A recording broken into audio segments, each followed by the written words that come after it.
Sport has long held a special role in the Australian psyche. As a vast land with a relatively small population, Australia has, as a nation, has often perceived itself as punching above its weight in terms of success on the international stage. While many countries could claim their citizens to be the most fanatical when it comes to sport,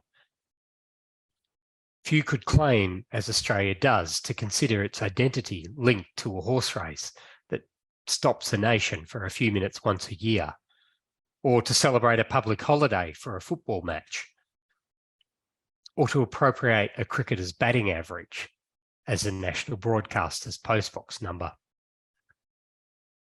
A few Catholic parishes and a number of other Christian churches have recognised the importance and have shaped their ministries accordingly. One such ministry linking the local parish with sport is that of sports chaplaincy. In contrast to evident decline in religious identification and attendance at worship services amongst Australians, the Ministry of Sports Chaplaincy has seen significant demand in recent years. Against this backdrop, sports chaplaincy in Australia can now arguably be regarded as a growing phenomenon in Australia, which is represented in most sports and at all levels. Just one example of this demand was highlighted a few years ago when a rural country football league, that is Australian rules, requested chaplains for 1,700 affiliated football and netball clubs. A similar demand has more recently arisen in the suburban Melbourne Football League, seeking chaplains to more than 40 of its senior clubs, and then successively to all of its affiliated junior clubs. Just a few decades ago, many churches in Australia had strong connections with sport. Parishes entered teams in local sporting associations. They developed their own clubs or established facilities on church properties for both church and community activities. So as a junior, I played cricket for a combined churches cricket club. I played soccer for a local Baptist club. And some of those sporting clubs still exist. However, the reality in many Australian parishes nowadays presents a tension between sporting activities and worship services, mainly due to the competing demands for the Sunday activity. While some churches sponsor sporting groups or teams, most sporting clubs have no connection with any religious organisation. And it's this tension that I want to address now. But firstly, let me give you the briefest of overviews of sports chaplaincy in Australia. In comparison to many Christian organisations and ministries in Australia, sports chaplaincy is relatively young, commencing in the mid-1980s, with just a handful of clergy serving in elite level sporting clubs. There are now more than 700 sports chaplains and counting. As an organisation, Sports Chaplaincy Australia represents the vast majority of the sporting chaplains in Australia. It's a collaborative network working through Christian church and parish networks and the broader denominations. Chaplains serve in a diversity of sports, from elite level professional down to grassroots local clubs. Some venues and institutes also have chaplains, as well as Olympic, Paralympic and Commonwealth Games teams. Most chaplains serve in an honorary capacity and are appointed to a club, but they're not most commonly not part of the staff or the structure of that club. Usually chaplains do not show any denominational allegiance, but rather operate trans-denominationally. Sports chaplaincy, like many other chaplaincy contexts, proactively locates itself in the often unchurched setting of sporting clubs. Interestingly, Sports Chaplaincy Australia does not identify itself as a parachurch organisation doing ministry, but rather as the catalyst for empowering local churches to release its own people to do the ministry. But how is that working? How are parishes and churches responding to the call? In the last couple of years, as I've completed my doctoral research, I've interviewed 49 sports chaplains and people in the clubs which have chaplains. Two of the questions I've asked the chaplains related to their role and sport in the context of their local church or their congregation. Firstly, how do they think people in local churches see sport? And secondly, how do they think people in local churches understand their role as a chaplain? Some of the insights provided by the chaplains themselves have been both thought-provoking and in some ways a bit troubling. On the one hand, sport is a popular discussion topic of people in congregations, probably just like any other group in the community. So for instance, one female chaplain remarked, "I've just come from Mass, and even one of the nuns says to me, 'How do you think the team will go on Sunday?' Even the bishop, all he talks to me about is sport. So they never ask me about church or anything. They just ask me about sport."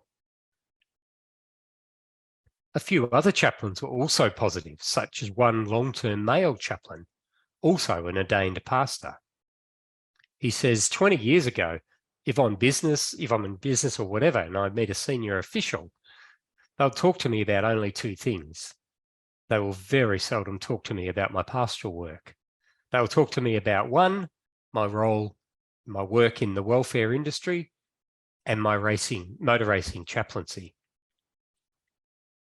Yet by and large, there seems to be a paradox, and in general, most chaplains lamented the lack of real engagement between churches, sport, their role, and mission. The conversation with one husband and wife team of chaplains to motorsports went like this. Pastors think that you're going to steal their congregation. They want their people at church on Sunday. And sometimes we're busy on a Sunday, whether it's been visiting someone or we've been asked to go to the motorsport and it's a weekend thing. We should probably be sitting in church in the pastor's eyes. In that sense, they're only mediocre with us as such. For some chaplains, the disconnection was a lot more negative. Said one male chaplain at a rural football league about people in the church. A lot of them hate it. They really do.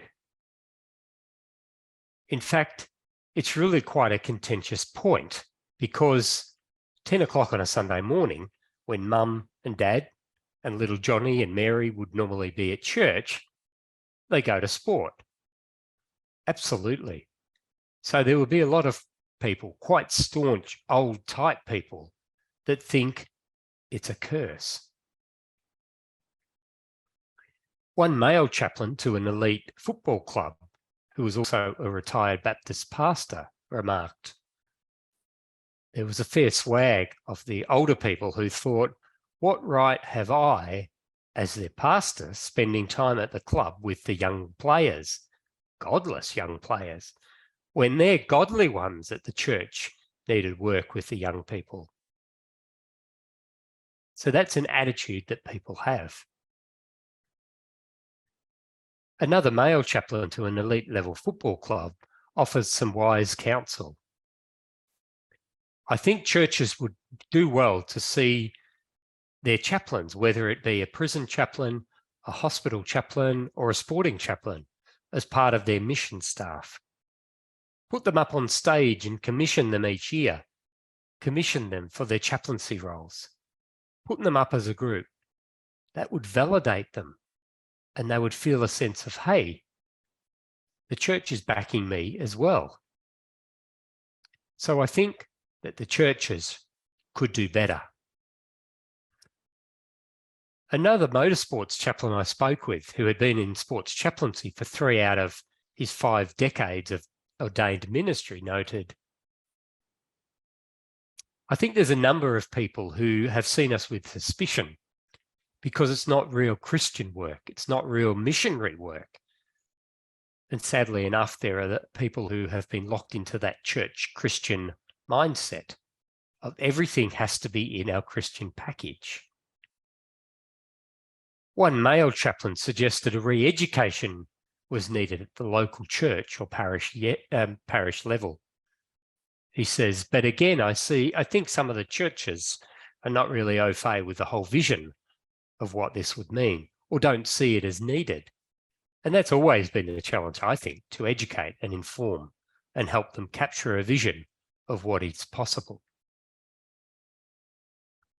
So what's the answer? How do we encourage people in parishes to capture the vision, as that chaplain has suggested? How do we engage parishioners to even have the conversation about the role of sport in society and what that means for the local parish's ministry and mission?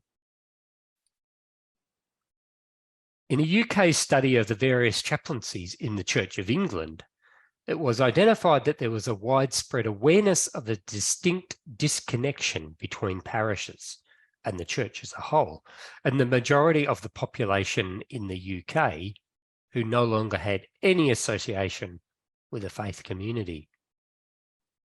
The study recognised that chaplaincy represented a significant mode in which a connection between the churched and the unchurched could be established to bridge the cultural gap. Practical theologian John Swinton calls such a connection in the sports chaplaincy context a culture broker, someone who bridges the gap between two quite different cultures, someone who has a foot in both camps, someone who knows and understands the language of competition and who is fluent in the language of the heart. However, in reality, I think caution must be heeded. I often see in local parish ministry, the aim of this culture broking or bridging the gap is often incorrectly understood as drawing the unchurched person closer towards attending mass or church services or programs at the parish, rather than both groups drawing closer to each other. Sometimes the bridge between the churched and the unchurched individual has more resemblance to a drawbridge, with the parish leaders having control over the raising and lowering of the gate, depending, of course, on who is approaching. Sometimes the path of entry for the unchurched person is the only way, the drawbridge. So I'm arguing that not only does the metaphorical drawbridge need to be lowered and perhaps be concreted down, but it needs to be a two-lane pathway. Unchurched people can come in and feel welcome if they so desire, but parish leaders and parishioners need to regularly exit into the world. In fact, it should be an intentional and regular scheduled occurrence in the life of the church community. In exploring the theological and pastoral role of sports chaplaincy in Australia, chaplain and Baptist pastor Grant Stewart astutely proposes that sports chaplaincy in its very nature challenges traditional models of theology, church and mission, and that it proceeds in a different direction from the more conventional notions of outreach and evangelisation. The goal of sports chaplaincy, he suggests, is not about recruiting more members for the local parish. Rather, it is incarnational, being the presence of Christ to people in the diversity of sporting contexts. The primary theological imperative for sports chaplaincy is not to understand the role as seeking to build up the membership base of the local parish or church, nor should the sports chaplains see their role as creating a new community of believers within the sports club in which they serve. Rather, the theological imperative for sports chaplains should be understood as witnessing to Christ's gospel message by embodying and expressing God's love and grace within their sporting club to contribute to the flourishing of the kingdom of God. However, there are numerous questions about how one undertakes such a mission without explicitly seeking to build up the parish, not least being how to maintain a truly Christian mission in a secular or pluralistic setting. Furthermore, how can such a radical theological imperative, one which does not primarily seek recruitment, play out in the local parish's mission, which most commonly understands the traditional missiological imperative of Matthew 28, 19 to 20, that is the go make disciples, as building the membership base of the local church. Douglas Hollis, writing for the British Church of England's Church Times newspaper, calls for a new ecclesiology centred on service to the world. He writes that the integral task of the church is to offer love, real and purposeful action in the world, so that those outside reach their full manhood and womanhood in body, mind, and spirit, individually and socially. Furthermore, Hollis remarks, the work of the church is in the world. Worship may inspire its actions, but the vocation of the church is in the world. Or as one of the chaplains I interviewed suggested, the problem is you see me at the shops on Monday and church on a Sunday, and you see me at the beach in the summer, and you don't equate that to being mission. You don't equate that to being missionary, because they're those risky people who go overseas or wherever. But we're called here. We're called to our community.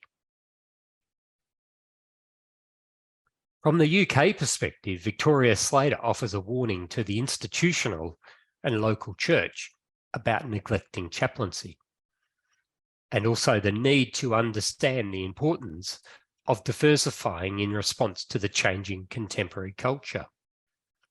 She notes, it is no longer tenable to portray chaplaincy as marginal to the mission and ministry of the church. Missiologist Leslie Newbegin, in discussing the relationship between the gospel, which bears witness to the kingdom, the reign, and the sovereignty of God, and contemporary Western culture, appeals for the church not to call men and women out of the world into a safe religious enclave, but rather to call them out in order to send them back as agents of God's kingship. In Australia, sports chaplaincy is developing itself to be a unique and genuine expression of the Christian faith in the wider society. Though somewhat informal, the explicit theological model of ministry which sports chaplaincy strives to enunciate is that which sees its mission in the world, but recognises its foundation within the church. Sports chaplains seek to humbly bring the presence of Christ and to bear witness to God's kingdom in and through the world of sport. So sports chaplaincy, as part of a local parish's ministry, has a unique opportunity to write a new narrative for the church in Australia. Sports chaplaincy has the potential to broker a much needed connection between the local parish and the secular and pluralistic society Australia has become. Thank you.